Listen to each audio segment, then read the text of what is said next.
Assalamualaikum warahmatullahi wabarakatuh. Dear students, I hope you will be fine. In this video we are going to talk about pronoun and kinds of pronoun. तो आज की इस video में हम pronoun की definition के साथ साथ जो pronouns की kinds हैं फर्स्ट 5 kinds आज डिस्कस करेंगे इस वीडियो में, और जो नेक्स्ट 5 हैं वो इंशाल्लाह इससे नेक्स्ट वीडियो में हम डिस्कस करेंगे। तो first of all we are going to discuss about the definition of pronoun. तो आइए हम इसको देखते हैं और समझते हैं कि प्रोनाउन क्या होता है। डियर स्टूडेंट्स, याद रखिएगा, a word and group of words which can be used in the place of noun that is called pronoun. वो वर्ड जो आप किसी नाउन, किसी शख्स, जगह या किसी चीज के नाम की जगह पे यूज करें, उस वर्ड को हम प्रोनाउन कहते हैं। मिसाल के तौर पे देखिएगा, मेरा नाम है साजिद नदीम, मैं खुद को आई कहूँगा, आई एम इंग्लिश टीचर। तो यहाँ पर साजिद नदीम की जगह पे मैंने आई वर्ड यूज़ किया, तो ये जो आई है ये प्रोनाउन हुआ। ठीक है, तो आइए इसकी डेफिनेशन देखते हैं। अ word which is used in the place of noun, ऐसा लफ्ज जो कि किसी नाउन के नाम की जगह पे यूज हो, इज कॉल्ड प्रोनाउन। तो उसको हम प्रोनाउन कहते हैं। इसकी कुछ एग्जांपल्स हैं। मिसाल के तौर पे एक शख्स है जिसका नाम अमजद है, अमजद की जगह पे हम उसको ही कह सकते हैं। ठीक है, उसका अगर नाम ना लेना चाहें तो उसके नाम की जगह पे हम उसको ही कहेंगे। सना वर्ड है, लड़की का नाम है, अगर हम नाम की जगह कोई और वर्ड यूज करना चाहें तो हम उसको शी कहेंगे। इसी तरह एक वर्ड है, चीज है पेन, पेन कलम। ठीक है, अगर इसको हम इट कह देंगे तो फिर भी इससे काम चल जाएगा। तो याद रखिएगा, a word which is used in the place of noun that is called pronoun. ये बहुत ही इजी है concept. Now we are going to talk about and learn about kinds of pronoun. तो first is personal pronoun. Personal pronoun याद रखिएगा, वो तमाम pronounce जो किसी पर्सन की नाम की जगह पे यूज हो। मिसाल के तौर पे देखिएगा डेफिनेशन जरा, a personal pronoun is used in the place of the name of a person. ठीक है, जो पर्सनल प्रोनाउन होता है वो किसी शख्स के नाम की जगह पे यूज होता है, और थिंग या चीज के। For example he, they, it, we, you, इनको हम पर्सनल प्रोनाउन कहते हैं। ठीक है, पर्सनल से आप यूं समझ लें, पर्सन, पर्सन वर्ड पर्सनल से है, या पर्सनल को हम पर्सन से जो है वो अखज करते हैं। तो अगर पर्सन के नाम की जगह पे जो प्रोनाउन हम यूज कर रहे हैं उस प्रोनाउन को हम पर्सनल प्रोनाउन कहते हैं। Next one is possessive pronoun. Dear students, याद रखिएगा, पोजेसिव का मीनिंग होता है मलकियती। ठीक है, मलकियत, पोजेशन वर्ड इंग्लिश का है। इसका मीनिंग होता है आप जब किसी चीज के मालिक हो जाएं, and when you want to show your possession and you will have to use a pronoun to show your possession. That pronoun is called possessive pronoun. जब आप अपनी मलकियत शो करते हैं, मिसाल के तौर पे आप उर्दू में कहते हैं ये बोर्ड मार्कर मेरा है, तो वर्ड जो मेरा है ना, इसको हम possessive pronoun कहते हैं।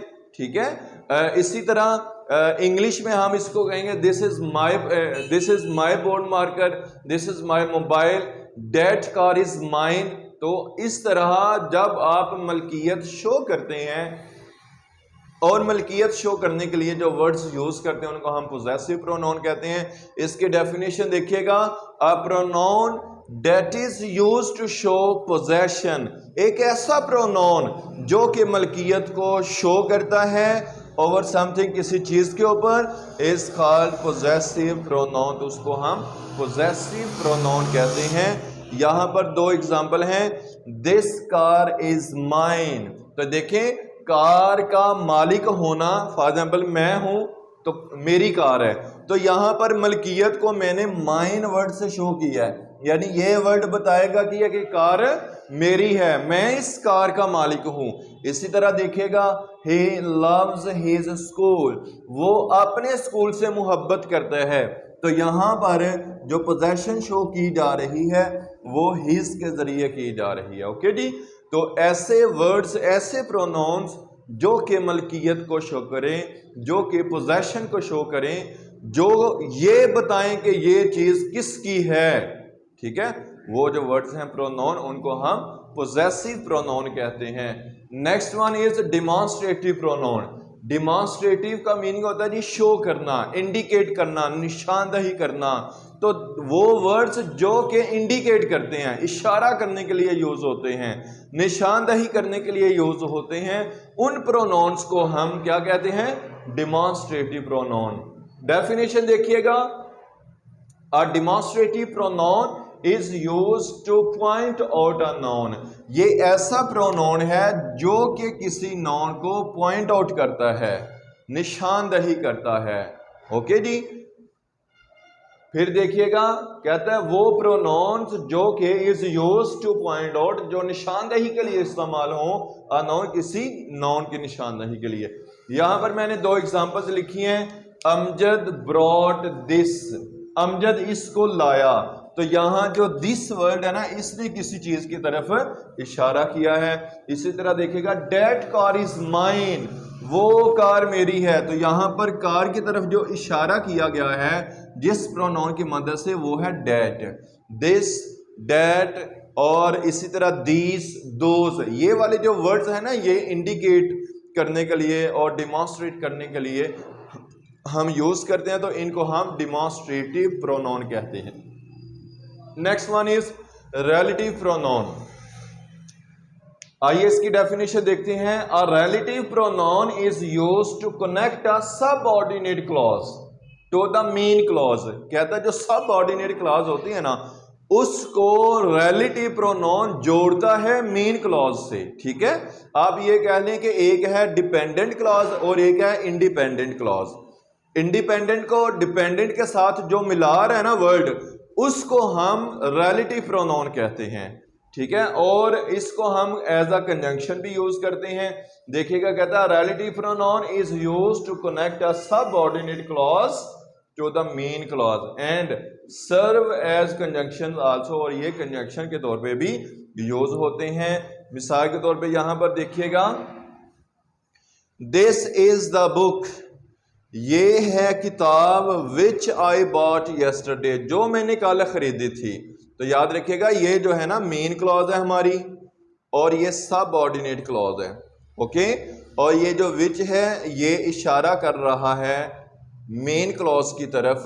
तो यूं मेन क्लॉज को और सबऑर्डिनेट क्लॉज को, यानी ऐसी क्लॉज जो पहले वाली क्लॉज को एक्सप्लेन कर दे, उसकी वजाहत कर दे, उसको हम सबऑर्डिनेट क्लॉज कहते हैं। तो सबऑर्डिनेट को मेन के साथ कौन मिला रहा है? विच। तो ये जो विच वर्ड है ये रिलेटिव प्रोनाउन है। ओके जी, next one is indefinite pronoun.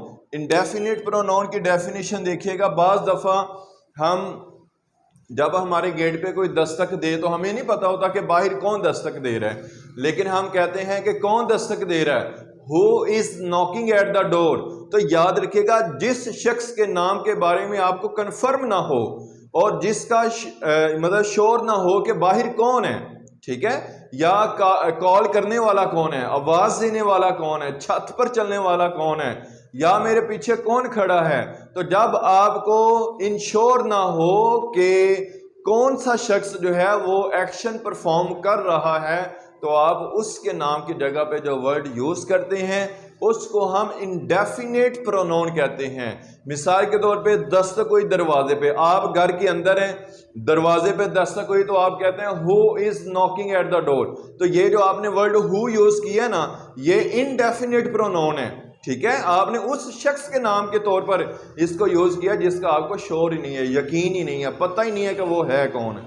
और इसी तरह देखिएगा इसकी जरा डेफिनेशन, कहता है this pronoun refers to an unspecified noun. ये जो प्रोनाउन होता है ना, ये अनस्पेसिफाइड यानी किसी खास नाउन की तरफ हमें इशारा नहीं देता, उसका हवाला नहीं देता, और ना ही किसी प्रोनाउन का। यहां पर एग्जाम्पल देखिएगा, someone is calling you, यहां पर देखिएगा someone। अब इस someone से आपको पता नहीं चलेगा कि यह कौन सा खास बंदा है, ठीक है। तो जब अनस्पेसिफाइड पर्सन के लिए when you will have to use a pronoun for the unspecified person, that pronoun called indefinite pronoun। इसी तरह देखिएगा who is on the roof, छत पर कौन है, तो यहां पर आपने who वर्ड यूज किया, यहां पर someone यूज किया किसी ऐसे शख्स के लिए जो अनस्पेसिफाइड है। तो याद रखिएगा अनस्पेसिफाइड पर्सन्स के लिए जो हम प्रोनाउन यूज करते हैं उसको हम इंडेफिनिट प्रोनाउन कहते हैं। आज की इस वीडियो में हमने प्रोनाउन की 5 काइंड्स को डिस्कस किया है। इंशाल्लाह इससे जो नेक्स्ट वाली काइंड्स हैं वो इससे नेक्स्ट वीडियो में हम डिस्कस करेंगे। मैं उम्मीद करता हूं आपको ये सारा क्लियर हो चुका होगा। अगर आप मेरे चैनल पे न्यू हैं तो मेरे चैनल को सब्सक्राइब कीजिए, बेल आइकन को भी प्रेस कर दें ताकि मेरी तमाम वीडियोस आप तक पहुंचती रहें। अस्सलामु अलैकुम व रहमतुल्लाहि व बरकातुहू।